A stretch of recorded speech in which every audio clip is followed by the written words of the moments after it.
Can you guys tell me when you see something? Yes.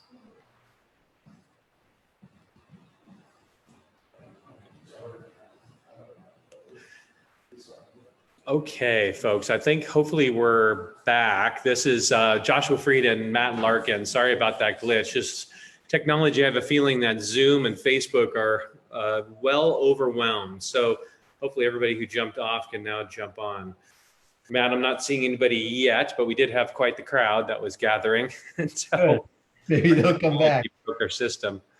But we'll wait. Looks like a couple more people are jumping on, but yeah, it was starting to be a good amount of people. I don't know if that had an issue with why we got kicked off, but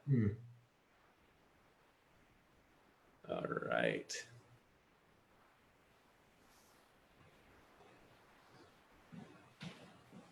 Cool. I think we're getting there. We're getting people back on board. So I like seeing that. So Matt, where were we? We're talking about bakeries, talking about your business, Romac Industries in the city of Bothell, employing 500 to 600 people, which is just phenomenal, and really providing a lot of jobs during this period of time. And unlike you, my business is considered non-essential. I believe you're essential. We made the essential cut. I don't know what did that feel like or how, but we did.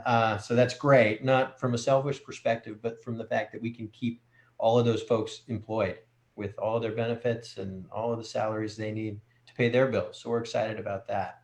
Yeah, that's fantastic. Yeah, it's been definitely a challenging time. I bet a bunch of people have been reaching out to you and talking about a few different things going on and stresses and anxieties they're feeling. Oh yeah, for sure. And hopefully we can put some of their minds at ease when we talk about how we'll be in charge in about a year and a half. Yeah.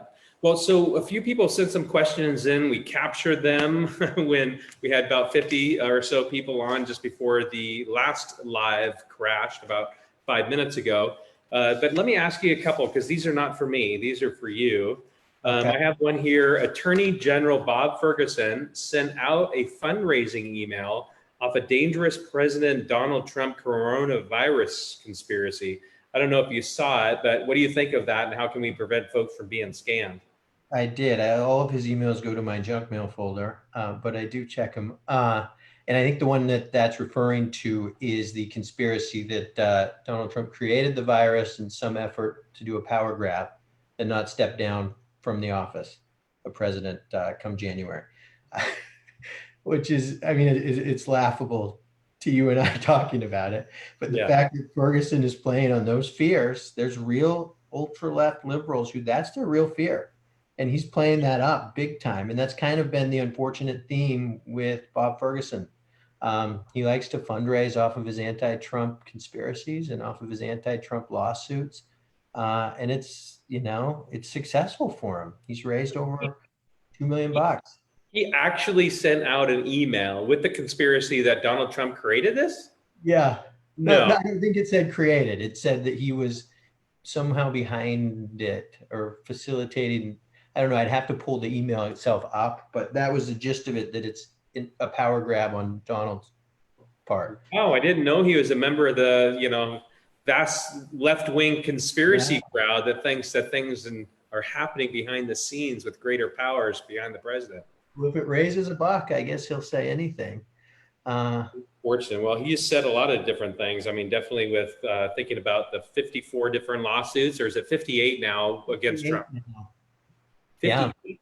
Yeah, 58. That's roughly 19 a year over the last 3 years of President Trump's term. Since when did that become okay to spend our tax dollars that way? Yeah, that's not okay. You know, a lot of people have talked to me. I just had a virtual town hall with Island County. Was it last night or the night before? And they're really concerned because Bob Ferguson, with the support of Jay Inslee, have moved in with a lawsuit against NAS Whidbey, so Naval Station Whidbey. Yeah. And it's all about the Growler flights. And those flights have been going on forever up there. And 90% of Island County is dependent on the military. And so Bob Ferguson listens to a minority and tries to bring suit to threaten our own national security. Imagine if people have talked to you about that. Oh, absolutely. I mean, Ferguson does have a huge chunk of his base who is anti-military. And that just plays right to their drumbeat that, hey, he can pat himself on the back and say, hey, I'm suing the Navy, everyone, look. But it's sad. He also sued Bremerton recently over the shipyard. it's craziness that he's using the office for some of these political battles and to fundraise off of. Yeah, Which I'm never wondering what's next. Is Bremerton next? Is, oh boy, I don't know, Bangor, Fairchild, JBLM? Yeah, who knows? But it's crazy, and we've never seen an AG use the office like this. It's a little bit disturbing because he's Yeah, picking it's and really choosing disturbing. battles, and he's going to. Well, of course, now that we're getting back up to steam, we had our first live for, I think, 5 minutes, and now we're on our second live feed, and hopefully our technology with the combination of Zoom and Facebook Live is going to stick with us. But I do want to invite everyone, or not invite, I want to welcome everyone to a conversation between Matt Larkin. He's running for Attorney General against Bob Ferguson. He's a great man. Really enjoy getting to know him. Really appreciate his heart of service to really make sure that we have an attorney general that's defending the citizens of the state of Washington with the laws of the state of Washington, rather than being motivated by his own political aspirations for higher office. Bob Ferguson needs to move on, and Mr. Larkin needs to move into place. But I'm Joshua Freed, running for governor against Jay Inslee, and we're finding a lot of common ground in this conversation so far. So hopefully the folks that are jumping online with us on Facebook Live are enjoying the conversation as well. But let me ask, I have a second question that came in for you, and then I think there's one that maybe a couple of us can do as well. So this is for you, Matt. People like habitual criminal Francisco Calderon are being released from prison because of COVID. When are we getting back our gun? Wait, when are we getting our gun rights back? I don't know how those two, maybe there's two different questions there.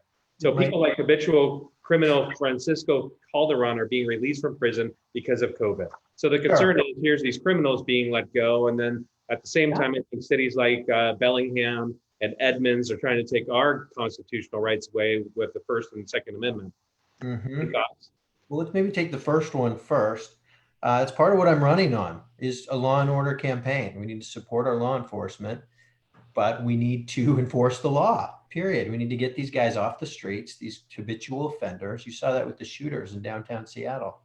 These guys commit crimes over and over and over again, and they just go in the courthouse and out of the courthouse. They just get cycled through and released right back into society.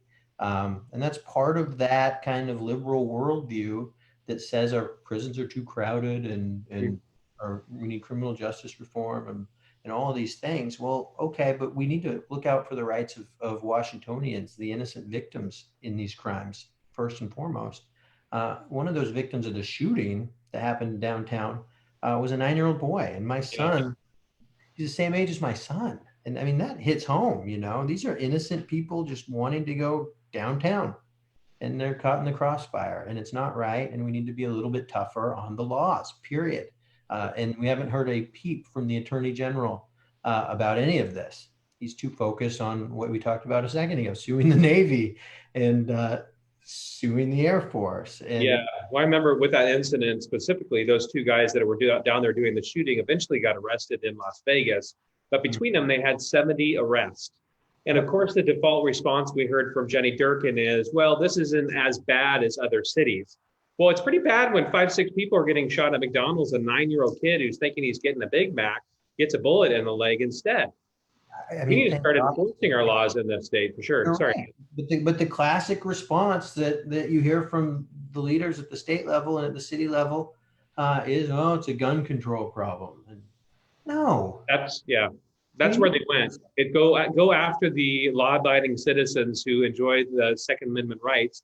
The thought was from the legislature and from Durkin, and even I think Bob Ferguson jumped in on it and said, well, we need to start having stricter gun laws. Well, those two guys don't care about laws, obviously, and they're the ones doing the shooting with 70 different arrests between them. If only there had been a stricter gun law in place, they wouldn't have carried it down there and fired at each other. No, it's not good. Not good. Wow. So a few of you folks jumping online, you're on with Joshua Freed and Matt Larkin. Thank you so much for joining us. Give a couple thumbs up to Matt. I think he's a great guy. You guys are going to enjoy continuing to get to know him. So John Vale wants to know if you will repeal 1639. Why repeal 1639? Yeah. It's not, I unfortunately wish I could. It's not the AG's responsibility to repeal it. It doesn't even fall under my abilities to do so. I will lobby hard against it. Yep. I think the will of the people should flood out of their homes here when this lockdown ends, and start getting petitioned to get it on the ballot. Yeah, there's a lot of unconstitutional issues in 1639. I Oh, voted against 1639. I don't it's know a if you want to disaster. say where you were. Yeah, it's a disaster, and it's unconstitutional. It's still being decided in the courts. But the best way to beat an initiative like that is to take it to the people who are passionate about it, like you and me and my neighbors, and get signatures, get it on the ballot. Yeah, I think I'm encouraged. Alan Gottlieb, Second Amendment Foundation, is already moving forward with a court case. So hopefully he'll find a reasonable court. I know that Jay Inslee has appointed some 56 judges over his last tenure, and there's a lot of power that comes with appointing proper judges. And I think about President Trump, who's appointed a lot of different judges who are constitutionalists rather than activists. I know I was running Initiative 27 2 years ago, which was a ban on heroin injection sites. And I went before a judge in Seattle who was appointed by Jay Inslee, and she is a self-proclaimed activist, Judge Galvan, a serious problem. You ever want to get Todd Herman going? Just mention Judge Galvan, he'll go nuts. That's craziness, though. And that's 56 appointees too many. And that's why we need you as governor to undo some of that damage on appointees. Yeah, Strict Second Amendment supporting judges in there. totally. Well, the governor appoints some 1,500 people. So you can imagine after 35 years of one party control, how large state government has grown. And you notice that state employees are still getting their paychecks, where a lot of people who have now been fired from restaurants or retail are not getting those checks or tips anymore. A serious, serious issue.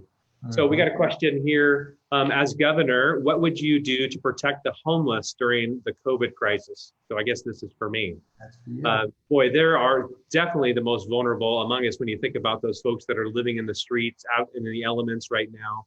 I think we have not taken proper measures prior to this issue, and really they're even more vulnerable than they are today.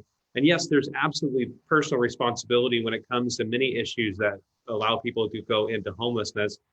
But there are economic issues that sometimes people encounter, where there's a single mom with a few kids and she's left at that last paycheck. And I think a lot of people are facing that crisis today.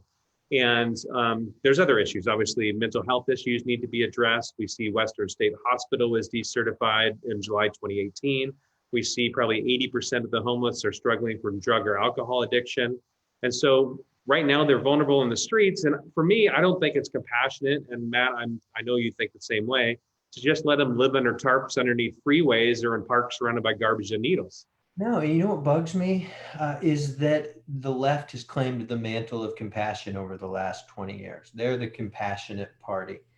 When I could argue we're far more compassionate for wanting to help people permanently Yeah. get them out of these cycles of addiction and poverty. There's nothing compassionate about letting someone OD to death in an alleyway. I wouldn't want that for my sons or my daughter, and you wouldn't want that for any of your kids. It's not compassion. No, compassion is saying, hey, what you're doing right now is, well, there's many reasons. If you're using heroin on the streets of Seattle today, you're usually going to steal around $35,000 worth of goods from people's homes or assaulting them on the street, which is why crime under Jay Inslee is up exponentially, where assaults on even first responders is up by 40%. And so people are breaking into people's homes, causing our own personal safety to be threatened. And now these folks are using heroin openly on the streets across our state, even though Jay Inslee talks about climate change, climate change, climate change, he ignores the climates of the streets across our state. I would want to enforce the laws, and I want to work with you in Olympia to make sure that if somebody's using heroin on the streets on our state, they're going to go to jail, or they're going to go to a new pathways to recovery. So they're going to go through detox, they're going to go through recovery and job training, because I think true compassion is telling people that they actually have value, holding them to account, keeping them responsible, not just giving them out free giveaways that just enable them to continue this lawless lifestyle of no responsibility. No, you're right. I did a ride along with Seattle PD not too long ago, right before the virus outbreak. I got to spend a whole shift next to a Seattle police officer. And what surprised me is just how many responses he had. Half of his shift was responding to overdose victims. Wow. And it wasn't him responding. The fire department gets called, and I didn't realize this was the process. They show up, and then they need protection. So then the police have to come to protect the first responders. Yeah, that's right. All the police are there guarding the firemen while they help the OD victim. Well, I've even heard stories from Medic One saying they'll send out two medic units. So one medic unit is administering the Narcan, while the second medic unit is protecting the first. So when the police aren't available, they're sending two medic units. Think about the waste of resources. Think about that, and think about what they're not able to do because they're doing that. And it doesn't have to be that way. We see $1 billion. Sorry, I keep talking. I'm not trying to interrupt you. It cuts in and out. Go ahead. But it doesn't have to be that way, right? It hasn't always been that way. No. It doesn't have to stay that way. And that's why you and I are getting involved in stuff like this, because we want to change it. It doesn't have to be the norm. Yeah, it's personal responsibility. So let's jump to another question. Oh, so we're approaching a lot more people online here. I just want you to know during this thing, Matt, this is breaking news, but we're going to be giving away a couple gift cards. So for every 50 people who jump on at the end of our hour here, we're going to give away a couple of gift cards. So last week we found a family that we were able to give a $125 gift certificate to a local restaurant here in Bothell. So we're going to be giving a couple of those away hopefully today. But so the next thing is, encouraging folks to share their live stream with somebody who knows and cares about what we're doing here in Washington State. So if there's a few people online right now, maybe you can send a text to some friends and tell them to get on to Joshua Freed for Governor Facebook page and listen to Matt Larkin, who's running to be our next Attorney General. And I feel very good about this man to be our Attorney General. All right, so here we go. Washington is known for being one of the most innovative states in the country. Would you incorporate the private sector into your decision making? Okay, for me, I'll answer first, Matt, and then you can go. I don't know how much the private sector is involved in the Attorney General job. But I think about right now with the Department of Health, they've implemented a new program online, and it's almost been offline this whole week. And yet we have Microsoft here. We're the envy of the world with some of the most innovative minds in the world here. Why isn't the governor not inviting Microsoft down there to say, hey, let's fix this? And then I think about Amazon when it comes to logistics, making sure that we're getting those personal protective equipment out to different hospitals throughout the state.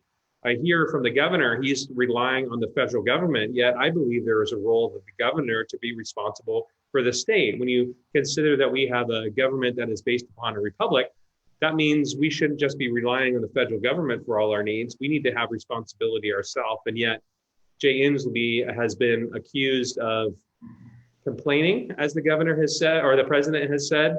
And so it's not time to complain. It's time to gird up, man up, and take responsibility for us during difficult times.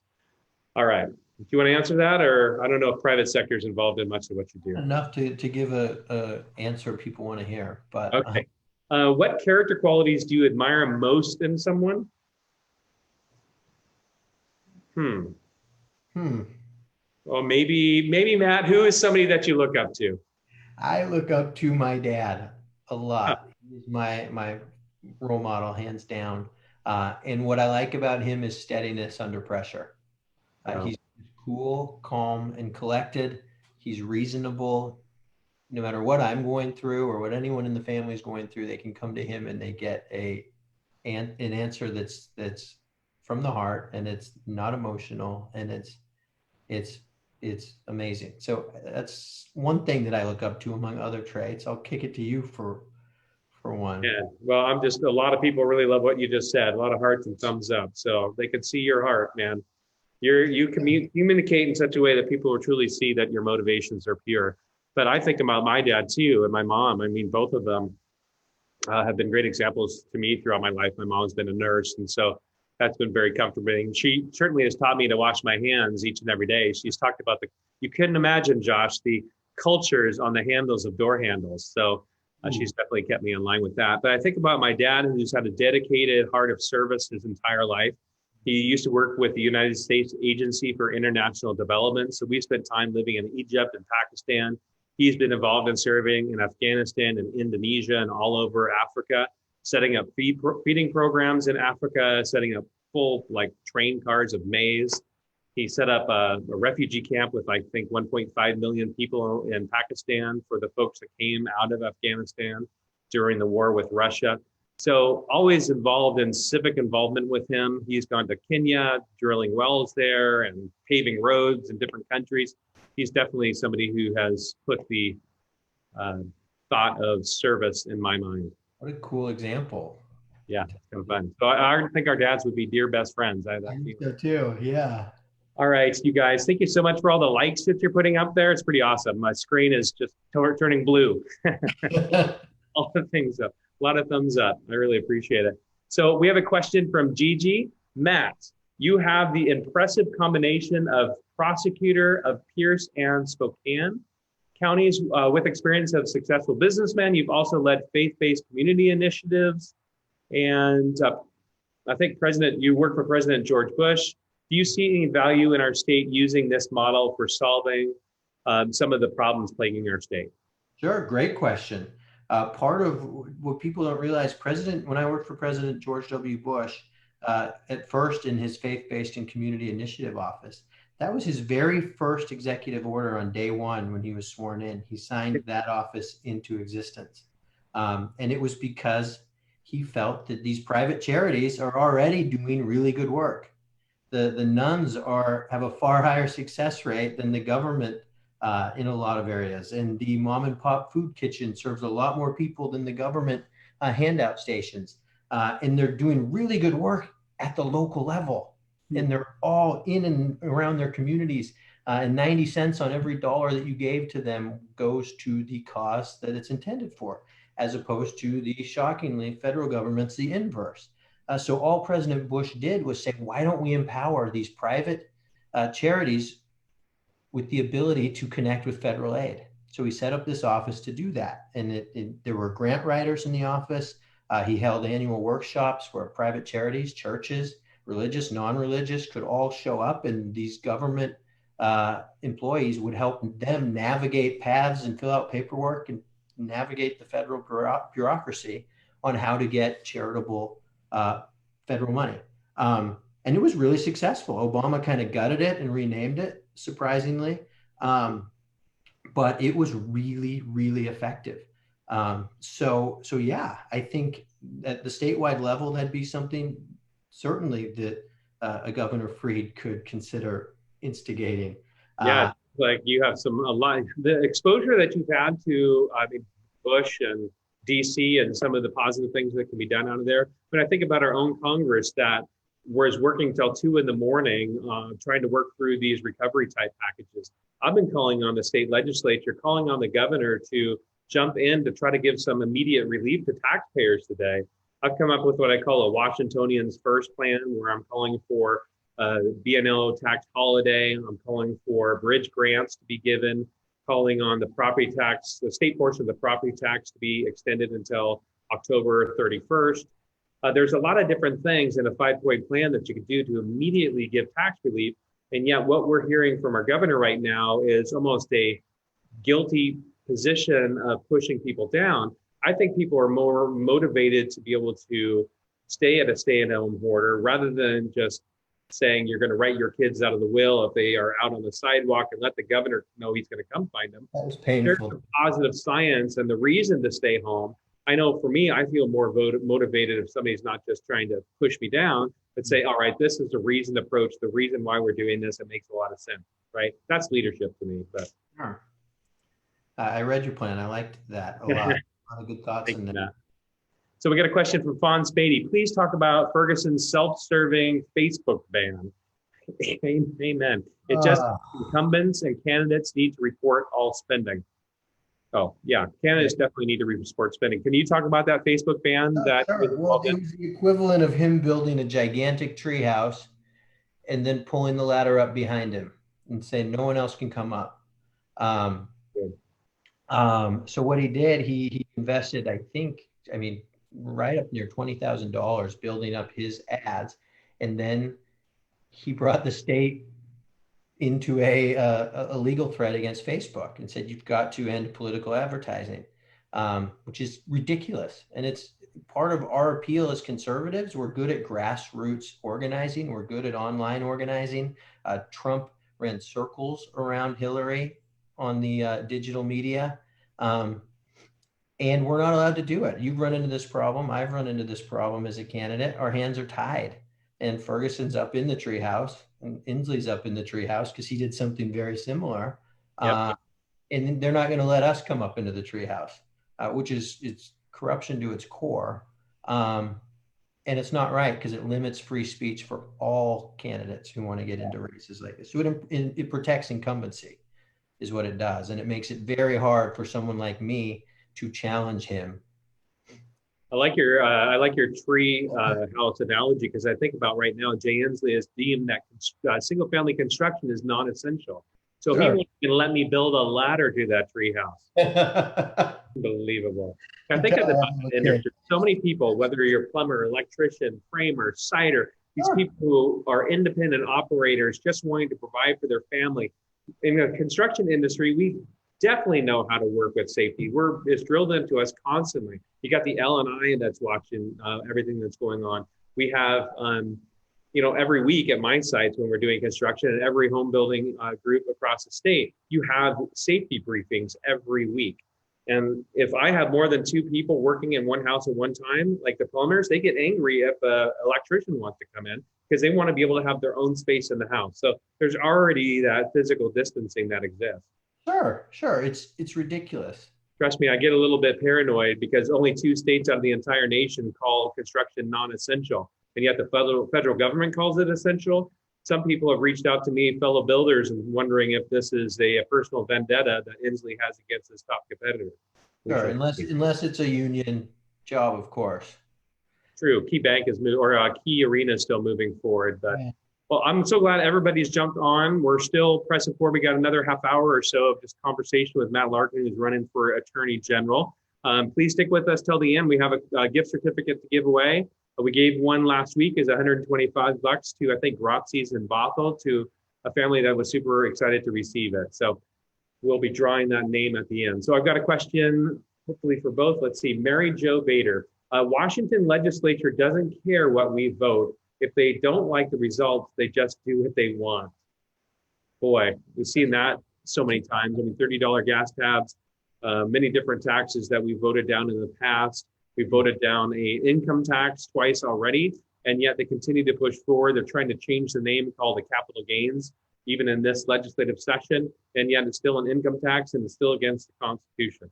And it is frustrating. We've even seen some, I think, stadiums built when the citizens voted against those. Any thoughts on that? That goes right to the point, right, Joshua, that it's one party rule, and that's what happens when you have one party rule.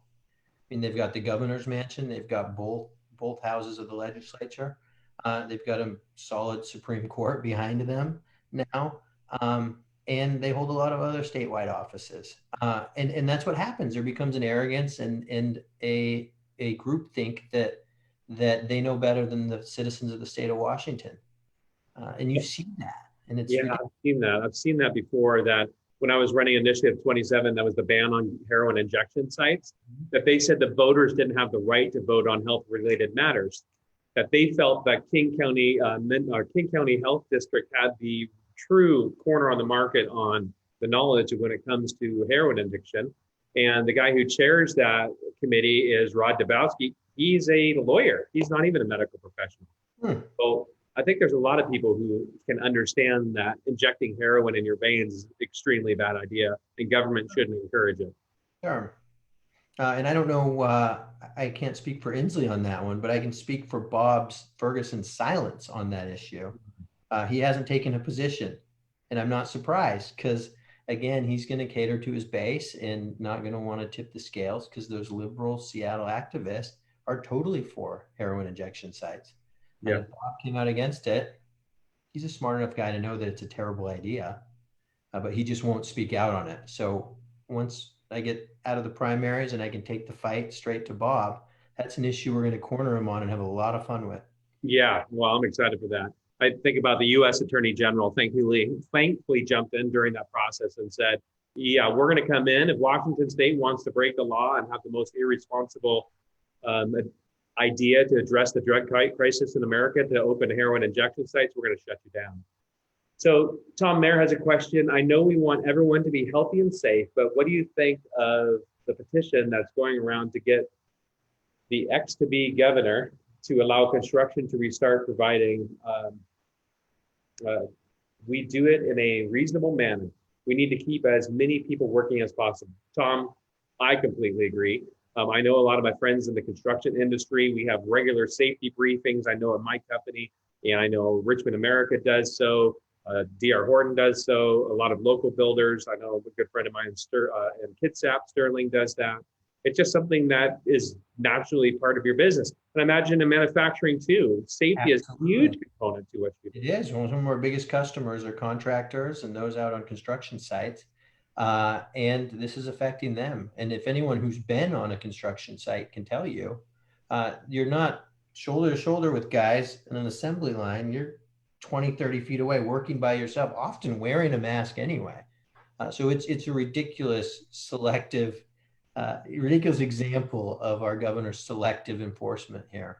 And I'm all for them getting back to work, just like you mentioned, most other states. I mean, these are the cream of the crop that I know that we've worked with for 15 years, folks that have immigrated here legally from different parts of the world that have had the dream, the American dream, and they are here, and they will work late hours as hard as they can because they have moved from socialism where they're told when they can work, how they can work, what they get paid when they work. And now they're here, just their mind is blown to think we're living in a place where you're considered non-essential and you can't work and yet your bills are due. It's pretty frightening for many of our friends. A short and sweet question is the title here. How can you ensure us in Washington State you will walk this talk? Matt? What talk? The talk we're talking about right now? The talk that you're talking, to be the man that you say you're going to be. Well, I think we're going to hold each other accountable, Josh, but look at our backgrounds, look at our records. I certainly know that yours speaks for itself. Mine does too, I hope, as a criminal prosecutor and as a father of 4 little kids, and as a business owner who cares deeply about cutting regulations and cutting taxes, and also about working for the president, a president who I admire, President George W. Bush. These are all things that should point you in the right direction as far as looking at how are we going to ensure that the past 20 years of our lives reflect the future 20 years. Oh, that's beautifully said. Yeah, I mean, definitely when I say that we're going to do something, when I talk about traveling around the state, the 3 biggest issues I talk about are we need to address the homeless issue that's fueled by unaddressed mental health issues, as well as drug and alcohol addiction. I talk about making sure that we have open and transparent government because we have out of control spending. In the last legislative session, we saw a 17% increase at midnight and $2.7 billion of new taxes that was passed without any public input.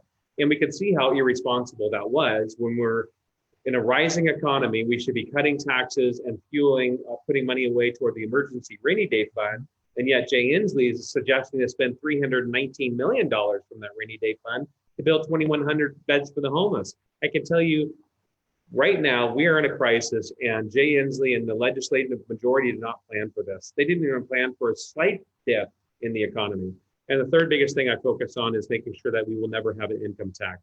We have plenty of money in Olympia, but just the wrong priority. So I would veto any attempt on an income tax. Sure. I'll keep my word because, I mean, I'm responsible definitely to the voters of Washington State, but to me, I know I'm personally responsible to a higher authority in God, that if I say my word is my word, that is what I stick to. Mm-hmm. And I would echo that as a Christian. That's my worldview as well. Yeah. And we're going to answer to a higher authority at some point. And frankly, these are common sense things, right? Yeah. It wouldn't be hard to not raise taxes because we both believe that that's the wrong thing to do. We're not going to raise taxes. Guess what? I mean, we're not going to come after your guns because it's the wrong thing to do. Yeah. It's easy to not do stuff when it's the right action, if that makes sense. Well, when you have clarity of mind and your motivations are pure, that's definitely true. When you had me on a thought, rather than government have more money, we need to make sure that individuals have more money. Because you think about, a lot of people are in crisis right now in this pandemic, and they want to be able to apply for unemployment because that's where Jay Inslee said they need to go, is just let the employers fire them rather than give some relief to those small businesses so they can retain employees. So now people are applying for unemployment. Those could take weeks to get those checks. And then the $1,200 checks we're waiting for from the federal government, who knows how long that could be. The crisis is today. So if people keep more of their money and it goes less to government, we can more quickly respond to times of crisis like we are. What a crazy thought that you actually know how to spend your money better than the government. Folks, this is Matt Larkin running for Attorney General. That's right, a man of wisdom. So Dave McMullen has a question. Joshua, talk about your 5-point plan for reviving the economy. The legislature makes the tax laws. How will you work to lower taxes? Yeah, with the legislature. So, hey, Dave, thank you so much. And I appreciate your thoughts on that. So the 5-point plan, we're talking about making sure that there's a sales or a B&O tax holiday for 3 months following the removal of our containment period, because a lot of businesses are facing what is called a business and occupation tax, which is a gross tax on goods that are sold. So if a bottle of water is sold for $1, but it costs you $1.25 and you're losing money, you still have to pay the state government. So especially right now, when we're in flex, we need some relief given to small businesses. We need an immediate relief for property taxes. We need to see those stayed until October for the state portion of it. I know some counties throughout the state are giving like I think King County is saying you can pay the county portion until June, but Benton County in the Tri-Cities area is saying it's still due in April. So we need some relief from the top down, certainly. I think about how we definitely need some relief when it comes to bridge grants that could be provided. So these would be able to be paid to small businesses that then directly are used for salaries for individuals.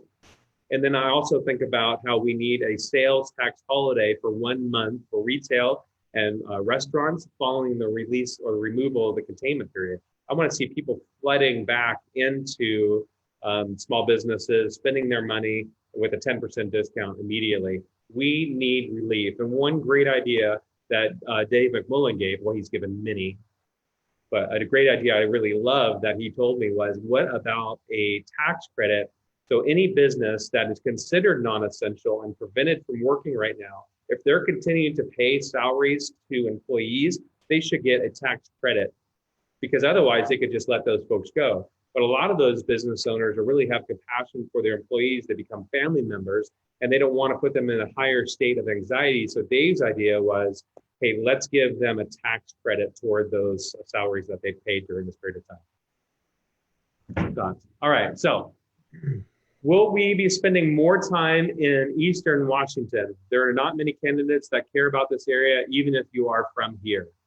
I know for me personally, and Matt, you can jump in. I've spent a lot of time in Eastern Washington over the last 4 months. We've done a few different tours over there. We're going to be doing another one in about 3 weeks, or I guess no, now it's in 5 weeks. We've altered that timing. But we're going to go to all 39 counties. I've already spent a lot of time in Spokane and Pullman, Wenatchee, Quincy, Davenport, Omak, boy, a lot of different places, and Yakima, Tri-Cities. We're making sure that we're reaching to all 4 corners of the state, because I know how important it is that we have a governor that spends more time in Yakima than in Iowa. But I know that you've also been touring around the state as well. I have. I've been out and about, and one of the most depressing things about being a candidate for the last month or so is that we're stuck. I would love to get out and about. I know you and I both attended the Okanagan Lincoln Day dinner. That was one thing we were able to do. But I had a full slate of events in Spokane and in Yakima that had to be canceled or postponed. And it's been really tough. And I regret it. I had to call every single person on that list who was going to be there. And I talked to them. I wanted to hear what they were concerned about. I wanted to hear their issues. I probably connected with 2/3 of them and had long, good conversations. But it's not the same as being in front of them and shaking their hand and talking real issues over coffee. So I regret that. But once this ban is lifted, if it's lifted, I plan to get my running shoes on and get back out to the east side of the state, because it's important. You're right. I'll drive you. You don't need to run. No, I do need to run. Oh, you drive. Great question for you here. Matt, will you focus on making sure we are protecting the people of Washington State instead of worrying about Washington, D.C.? Great question. In fact, that's one of my favorite talking points against Mr. Bob Ferguson is, look, we got an attorney general now who's focused on the wrong Washington, period. He's out looking and suing President Trump 58 times, and his back is turned to this Washington, and it's burning down behind him. As you kind of mentioned earlier, crime all-time high. Homelessness, all-time high. The last 7 years under the Inslee-Ferguson regime. And that's not okay. We need an AG who is helping the Washington that elected him to serve. And that's not happening right now. So yes, my focus will not be on suing the federal government. It will be very minimally involved with the federal government at all. I want to focus and help this Washington. So we've got a lot of crisis issues on our plate right now. And I could care less about suing the US Navy or suing the White House. I like that, man. I really do. So Gigi Talcott is asking from Juan. Oh, Ron is watching with Gigi. Matt and Joshua, you're both successful job providers. Please tell us something of your business experience that will be valuable in your statewide government service. For me, in land development, it's constantly, every day is a problem solving day. So when I started on Bothell City Council, I served on Bothell City Council for 12 years. That started about 14, 15 years ago. And I've been running my land development business for 15 years as well. So when I first started, it was like learning from a fire hose how to understand the code that I was having to adhere to, but then I was on city council writing the code at the same time. So a good friend of mine, when I initially started, was Noel Higa, and he says, Josh, you have to know the code better than those who are adhering the code to you. And so I got very familiar with the Snohomish County Code, the Sultan Code. Right now, we're in different areas, whether it's King County, Snohomish County, Kitsap County. But you're always having to work with bureaucrats who are supposed to be there helping you through the process. And so it's learning how to collaboratively work with those government employees and still be able to move a private project through. So it's a public-private relationship and really understanding the importance of that. Another person gave me some great advice. He said, don't go into these jurisdictions demanding and fighting for your own vision. Try to work under the vision that the community has put forward. Because oftentimes a panel has come together of citizens. I know in the city of Bothell, I was mayor there for a period of time. We had the largest revitalization of a downtown in Washington State. And we pulled in 50 different stakeholders to come up with a vision for downtown. So we got community buy-in. It would have been wrong for any of those investors who brought $450 million in to say, no, we're just going to build what we want to build here. They came in with the mentality as we want to be part of what you're doing in community. So my help as governor would be really bridging the gap between public and private, which is why one of the ideas I want to have a public-private partnership to really address the homeless population and the drug culture that's going on today. But what about you with your business experience? Well, one of the biggest things is just having the experience of running and managing and owning a business, right? Our opponents haven't done any of those things. Bob Ferguson has never held a regular job or had to make payroll or sit down with HR and talk through legal issues about the employees that he cares about.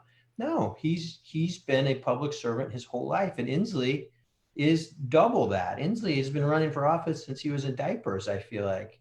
And they've never been accountable to shareholders. They've never been accountable to their own wallets as having a stake in a business like that. It's easy to spend other people's money, but you're a lot more careful when it's yours.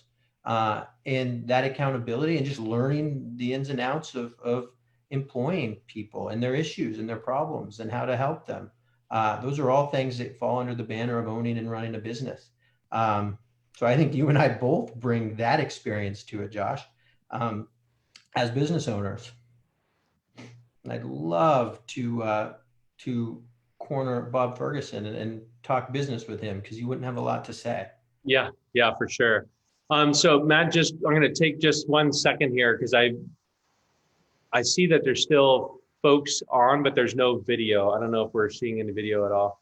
So hopefully things are still continuing and people can still see us. But we did get cut off, folks, right at the beginning of this live stream. We were ticking right along and then it just died. So hopefully my technology on my computer is the only thing that's failing and not everyone else's stream. So, all right. So here's another question. What concerns do you have about students falling behind that aren't doing online school? That's a good question. You want to take it? No, yeah, I can speak to it from a father perspective.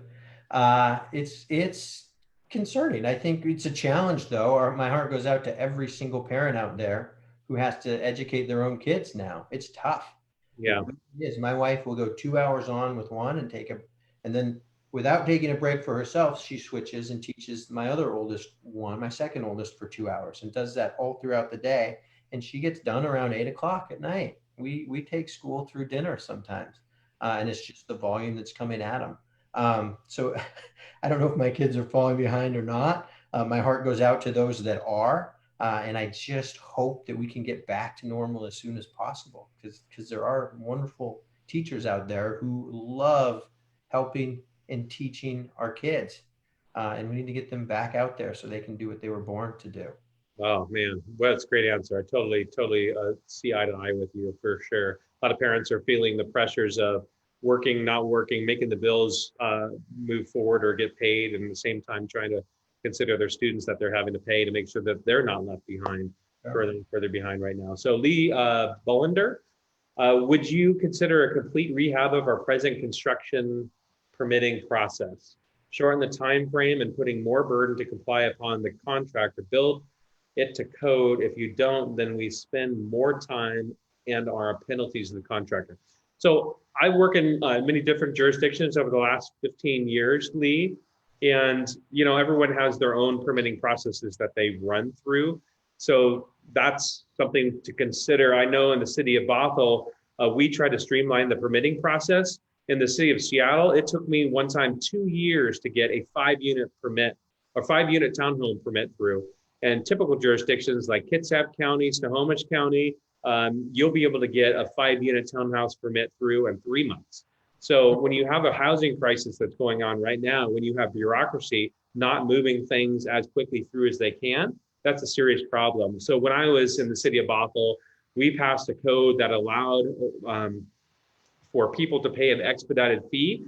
So we had our employees in the city of Bothell, and rather than hire new engineers to do more review, we just allowed for this fee to be paid to go to an outside engineer to review under Bothell City Code. And it was an expedited code. So it moved further, it was quicker. The developers and builders were more than willing to pay that expedited fee. So I'd love to see a lot more of that innovative type idea going throughout the jurisdictions throughout the state. But Matt, I don't know if you want to jump in on that, or we'll jump to another question. Add quick that I think regulations are out of control. I love what the current administration is doing on slashing the regulatory state. And that's encouraging to me. And we need to see that at a statewide level here too. Oh yeah, we have a 6 feet tall of regulations, like 15,000 pages right now, or thousands upon thousands of pages, 6 feet tall, but they never sunset. And it's written all be these department heads, whether it's L&I, Department of Labor, whatever it might be, all these different departments. I want to sunset those regulations every 5 years, so they have to come back to the legislature, and a panel at the legislature says, all right, was this requirement regulation positive? Should we keep it and renew it? Should we just cast it away? Or are there some amendments and changes we can make to it? That's the right thing to do. I think about Trump. He said he was going to get rid of 2 regulations for every one. He's gotten rid of, I think, 20 for every one that he's implemented. Yep.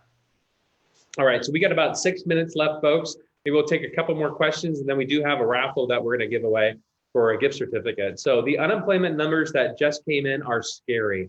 Our governor refuses to acknowledge the private sector and is looking for big government solutions. How would you be any different? Boy, the unemployment number, Matt, I don't know if you saw it yesterday, was 180,000 people in Washington state alone. Isn't that crazy? I mean, you can hear some of these employment numbers that were happening under Trump for the last 3 years. I mean, we would get 180 in a week nationwide of new jobs that are created. And to think in Washington alone, that many jobs have been hit. It's real tough. So that definitely needs to be changed. It's heartbreaking. And I want to see us get through this COVID crisis quicker than possible. I think a lot more people could go back to work that are currently being allowed to go back to work. He's right now choosing who the winners and losers are and who's essential and non-essential. I think what really needs to be the focus is making sure that work environments are safe. Been to a grocery store lately, Matt? I unfortunately have. Yeah. I mean, walk in there at the front and there are no hand sanitizers, even. No, so we're going to the place, the one place where all the hundreds of thousands of us are going, there's no sanitary requirements at all. You have to go find a hand sanitizer at some cash register, we should have bolted down at the floors. Everybody walk in, some automatic little hand sanitizer. And you can't, some of these aisles, you can't get 6 feet away from people, as if that was enough anyway. But, and then people are going through apples and picking them. And I'm thinking, my good. Oh, my goodness. Yeah, in my own company, right? We're in an office environment. When you walk in either door, we have an automatic hand sanitizer. You can go stick your hand down, it gets the stuff, and you can clean it off. Then we have cubicles where everyone's working 6 feet apart. Then I think about out in the fields, man, we have, of course, there's safety rails. That's not what I'm talking about. But folks understand how to work from a distance and keep themselves safe. If we can set those parameters, we need a plan to get people back at work so people can provide for themselves and not just be dependent on the government. And then make sure that we are providing safety for those folks that are super vulnerable, 60, 70, 80-year-old folks, making sure that they're not going to work, but we're able to help provide for them during this period of time. Mm-hmm. But all right, so if you were governor during the COVID-19 pandemic, who would you turn to for wisdom and direction on how to deal with it? For me, it's definitely medical professionals. And one of the big disappointment for me is Jay Inslee was having a lot of his press conferences in King County, and who was by his side? His side was Dr. Dushin. And Dr. Dushin is the guy who had the idea to open government-run heroin injection sites. It causes me great concern that that is the medical professional that he had next to him, the guy who is responsible for the most ridiculous, irresponsible approach to address the drug culture in Washington was truly to enable drug users under government supervision, where they give you the tourniquet, the needles, the syringe, the pan to cook the heroin in, even the matches, Matt. I didn't know the matches were provided. That's comforting. Yeah, yeah. All right. So maybe one more question before we end up for you, Matt. What are your children doing for fun during the COVID crisis? There you go. Softball for you. Well, that's cool. I'll tell you that. There's a lot of wrestling going on. There's been a lot of tumbles off of the couch onto the couch. We've gone out in the yard and I've played tag till I can't even run another foot because I'm out of shape. But we're just trying to stay busy. I'm teaching a Monopoly in the next day or two. That's on my agenda. It's never too early to learn about supply side economics. Wow. And yeah. Some conservative principles in them at an early age. But great question. And we're normal like any other family. We're just trying to pass time and survive indoors and not kill each other at the end of the day. Man, well, I'm looking forward to getting a haircut and forward. But I don't know where Jay Inslee's getting his haircut. I think a lot of people are wondering this. Where is he getting his haircut? Because Bob Ferguson looks like a fuzzy chia pet right now. And I don't know, Jay Inslee, I don't know if he's practicing that social distancing like he's telling us all we have to. I mean, this really turned negative when 3 days ago, we were all under this voluntary rule, really respecting the social distancing, making sure we're staying home. But when he said, pick up the phone and start reporting people, and we're going to take away people's business licenses, I mean, this is a whole dark area we're going to. We don't need that type of motivation to do the right thing. Really. All right, so we're going to do a drawing. Sorry, Mac, go ahead. Real quick, Josh, before we end this, on that topic, just for a second. One thing we did do yesterday that I should tell people is my grandmother is 93 and she's locked in her nursing home apartment. Someone in her facility had it. She can't get out literally she's been in there 7 days already. And I think there's no end in sight. So we drove over there last night and all my kids made signs and they brought their little karaoke machine and they got out of the car and we called her and said, come to your window. No. And they sang and held up their signs. And we got some great video I'll put up on my Facebook site about it. But we're trying to pass time too by teaching them to help others. Man, you're a good man. I'm telling you, I love that heart. You can just see your heart through it. So let's do a little drawing here. So last week we drew a name to win a gift card to the Grazie Italian restaurant in Bothell. Our amazing supporter, Ben Sturchek and Leah, donated the gift to someone else that was in need. The individual happens to be a single mom of 3 children that is a nurse. How cool is that? So we feel so fortunate to be able to give that to her. And thank you for Ben and Leah, who were generous to give away the gift card, $125 gift card to Grazie. So Are we having two drawings today? Oh, cool, two drawings. So first is a $50 gift card to Irene's Tie in Woodinville. So we have an amazing campaign staff. I just want you to know that there's 6 of us dedicated full-time working right now, making sure that we have success. We have amazing regional directors and folks that are working on the campaign. But one employee, or not employee, one team member, particularly on Team Freed, loves Irene, and she's gotten us all addicted. So we're going to draw the first name. So here we go. Sorry, Matt. You care to draw? Here we go. Yeah. Oh, there you go. And it is Sonia Bonar. You've won a $50 gift card to Irene's Tie. We'll get that to you. Irene's is good. It's a local place where I live in Woodinville. It'll be. Yeah, that's right. So I go there and I get a veggie curry 5-star with sticky rice. Oh, I love it hot. Remember, I was raised in the Middle East and traveled Southeast Asia most of my life. All right. Second gift card, another one from your neighborhood, my friend. This is in honor of Matt Larkin today. Woodinville Pizza Coop. Oh, they're a good family. We like the Pizza Coop family. We go there That's quite cool. a bit. So a $50 gift card. Like they go to our church. So here we go. Because we had about 80 people, or not 80 people, about 100 people circling in and out, we're doing 2 drawings today. So Anna Mason, we're going to get you a $50 gift card to the Pizza Coop in Woodinville. Wow. All right. You got that name? Sorry. Matt, what an honor. I have a lot of fun with you today. I did too. It was great. Thanks for having me on, Josh. Like a rapid round. Well, I know we're praying for the folks throughout Washington and throughout America and around the world for this COVID crisis to pass and that we can see ourselves through. I know that we will. Mm-hmm. Well, we're praying too from our end, and just stay strong, everybody, and stay healthy. Thanks for having me here. See you around. Thanks, All right. brother. Mm-hmm. Thank you, everybody, for coming on.